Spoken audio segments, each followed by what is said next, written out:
Vitor, eu quero começar com uma informação sobre o Felipe Martins. A defesa do ex-assessor de assuntos internacionais do governo Bolsonaro, Felipe Martins, afirmou que irá pedir revisão da pena imposta ao réu após a confirmação de fraude envolvendo sua documentação e registro de entrada nos Estados Unidos, atestada por decisão da justiça daquele país.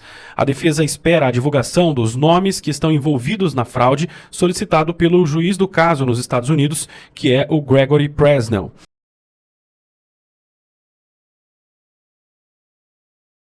A justiça norte-americana reconheceu que fará que era um documento falso, né? Um falso documento criado pela Alfândega e Proteção de Fronteiras dos Estados Unidos sobre a entrada de Felipe Martins no país no dia 30 de dezembro de 2022. Sobre isso, a defesa de Martins diz ter conseguido essa informação após mover uma ação contra o Departamento de Estado norte-americano.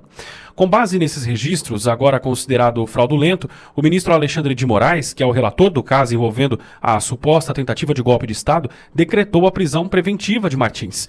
A ata da reunião da Justiça da Flórida seria no dia 26 de março de 2026, mas acabou sendo divulgado apenas na semana passada. O documento descreveria o momento em que o juiz Gregory Presnell faz críticas à procuradora assistente dos Estados Unidos, Joy Warner, e o juiz faz algumas críticas e aponta que de fato esse documento era um documento falso.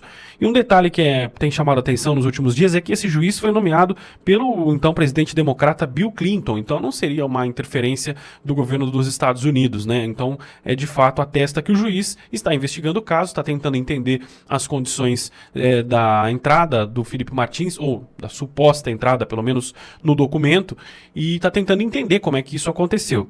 Ele diz o seguinte, abro aspas, há um registro falso que foi inserido nos registros da patrulha de fronteira e que prejudicou consideravelmente uma pessoa.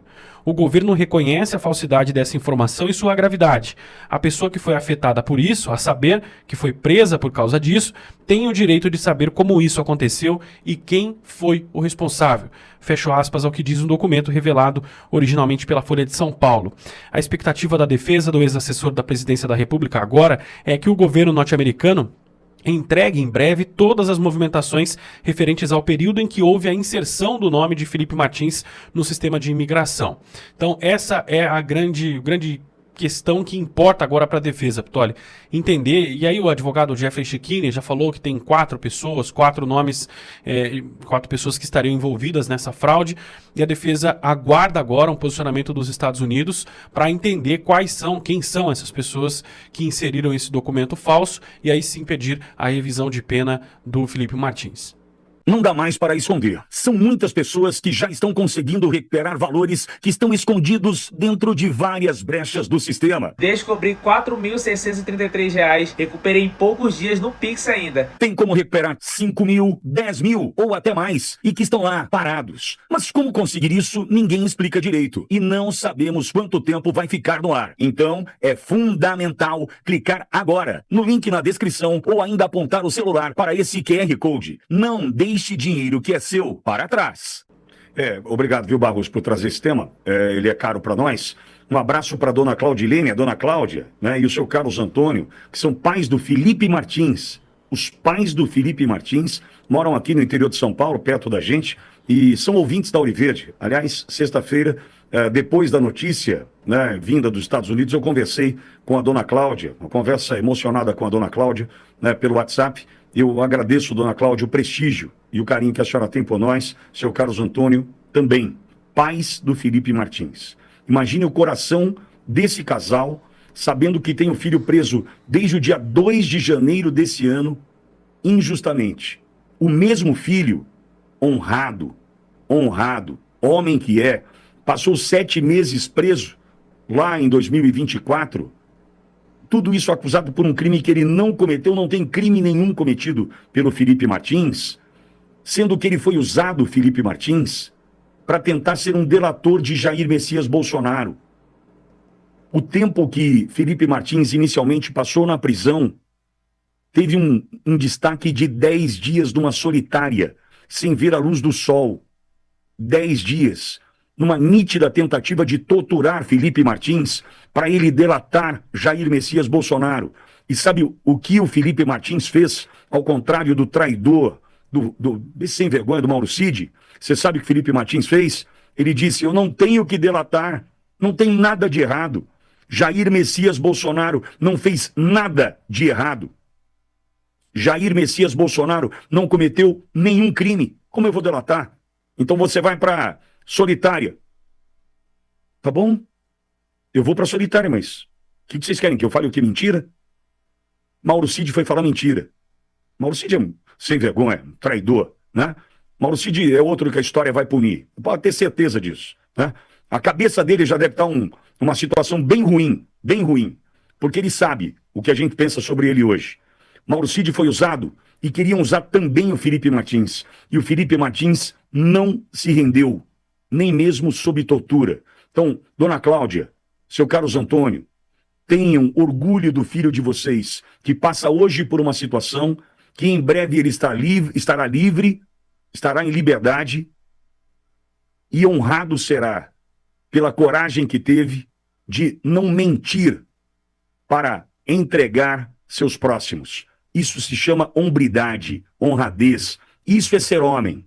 Isso é ser homem. Felipe Martins foi homem, de verdade. Porque ele poderia falar assim, se eu delatar o Jair, vocês me soltam? Sim, claro, soltamos, tal. E ele disse, não, eu não tenho que delatar. Eu não tenho que falar.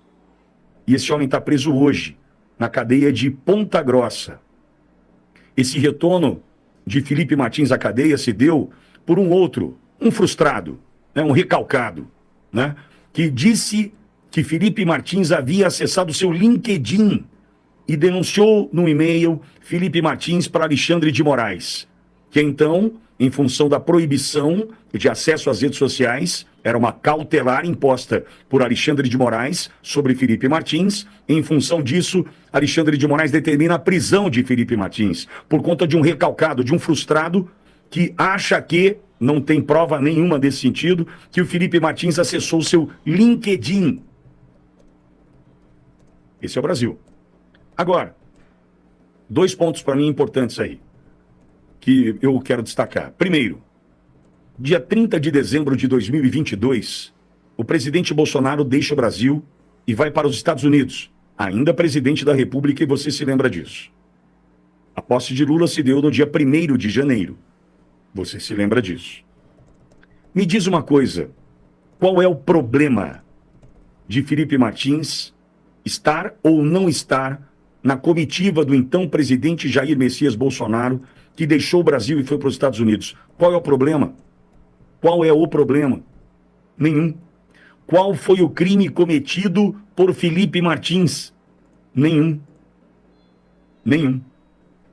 Mas, lembra do Guilherme Amado? Lembra do Guilherme Amado? Do Metrópolis? Esse cidadão publicou uma matéria plantada. Queria saber o quanto ele ganhou para isso, né? Porque deve ter ganhado alguma coisa, né? Ele publicou uma matéria plantada para dizer que Felipe Martins havia fugido do Brasil, deixado o Brasil, enfim. Não vou me lembrar do teor da matéria na época, mas o objetivo da matéria era gerar elementos para a prisão de Felipe Martins. Como se deixar o país naquele momento pudesse representar algo que justificasse a prisão. Nada justificaria a prisão de Felipe Martins. Nada, absolutamente nada justificaria a prisão de Felipe Martins. Só que um jornalista que serve o sistema, não sei se recebeu o quanto recebeu para isso, só sei que numa matéria mentirosa,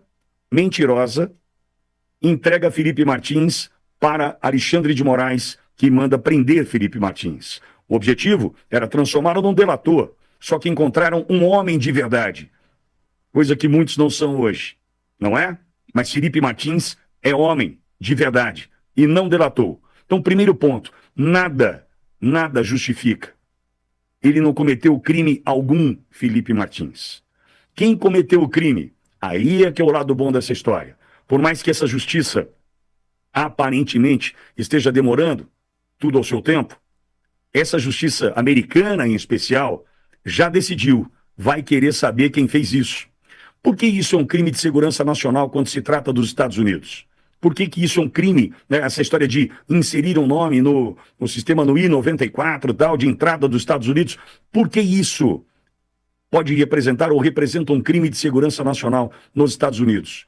Porque se houve a possibilidade, se usaram da possibilidade de inserir um nome na entrada dos Estados Unidos, né, no caso do Felipe Martins, eles podem inserir o nome de qualquer um. Tirar, inserir, colocar um nome falso, pega um passaporte falso, insere o nome. Ou seja, crime de segurança nacional. O nome desse poderia ser de um terrorista. O nome desse poderia ser um Osama Bin Laden II. Por isso para mim significa um crime de segurança nacional para os americanos que vão querer sim apurar esse caso. E aí nós vamos saber o seguinte: quem foi que fez a inserção do nome de Felipe Martins? Quem é esse cara? Ele é da Polícia Federal do Brasil? Ele é do sistema do migratório americano? Quem é esse cara? Ok. A mando de quem inseriram o nome do Felipe Martins? Identificaram no Felipe Martins um provável delator. Quem foi que pediu para dar um jeitinho de inserir o nome do Felipe Martins para ele ser considerado, embora não exista justificativa nenhuma, considerado um fugitivo, um foragido? Quem tentou fugir do Brasil? Nós vamos descobrir. Porque nesse caso, eu não preciso acreditar na justiça brasileira. Nesse caso, eu só preciso acreditar na justiça americana. E esse caso, do jeito que o Barros traz para nós, tem esse detalhe importante. Não é um juiz que tem política por trás do ponto de vista, ele é Trump, ele é republicano. Não, não.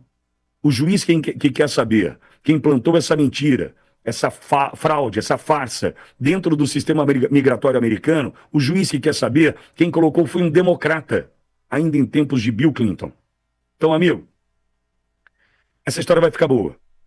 Eu não sei o que pedir para a dona Cláudia e seu Carlos Antônio, do ponto de vista de paciência.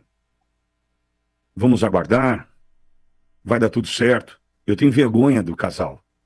Porque o Brasil decidiu, o Brasil do Alexandre de Moraes, o Brasil do Lula, o Brasil desses que aí estão, decidiu tratar um inocente dessa forma. Então eu tenho vergonha. Mas eu também tenho a sensação, e não é a da Miriam Leitão, de que a justiça está chegando de um jeito que a gente vai poder descobrir quem inseriu. A partir do momento que descobrimos quem inseriu o nome do Felipe Martins nesse sistema, quem mandou inserir. Quem, por exemplo, pode ter pago pela publicação da matéria que cria toda a situação que leva à prisão do Felipe. Um homem de verdade. O nome dele é Felipe Martins.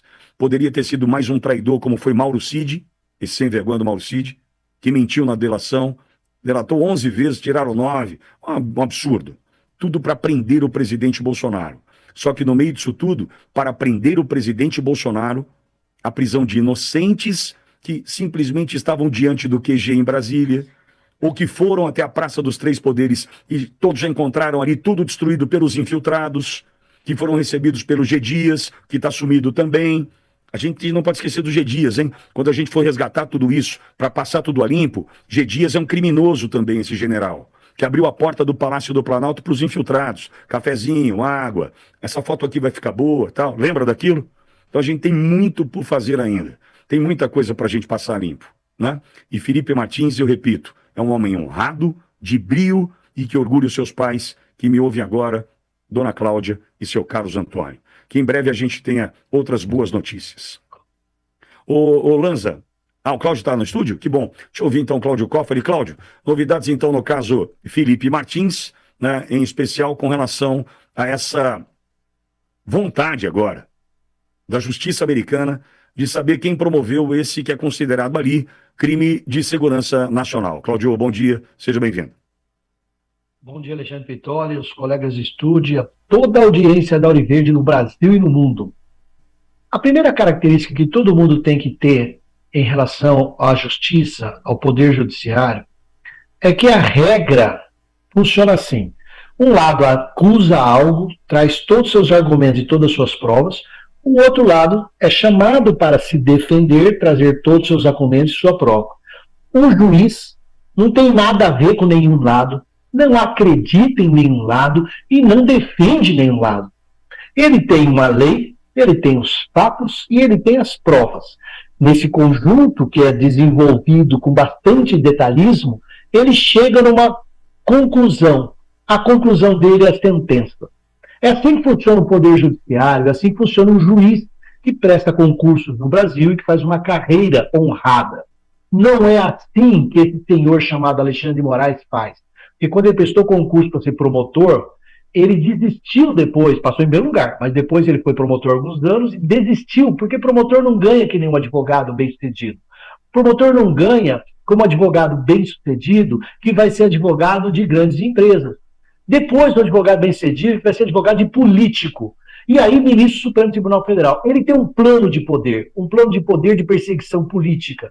Então, lá nos Estados Unidos, o que o juiz faz é, eu toco o processo, doa a quem doer. E vai doer, porque houve fraude, houve manipulação de documentos oficiais do governo americano, houve uso dessa informação aqui no Brasil por jornalistas que são ligados, são porta-vozes do sistema de controle e ditadura do Brasil, e houve decisões inaceitáveis, juridicamente aberrações, por parte do ministro Alexandre de Moraes.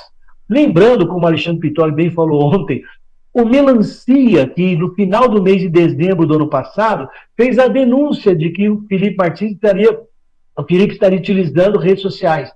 Foi provado pelos advogados, foi provado pela plataforma que ele não acessou.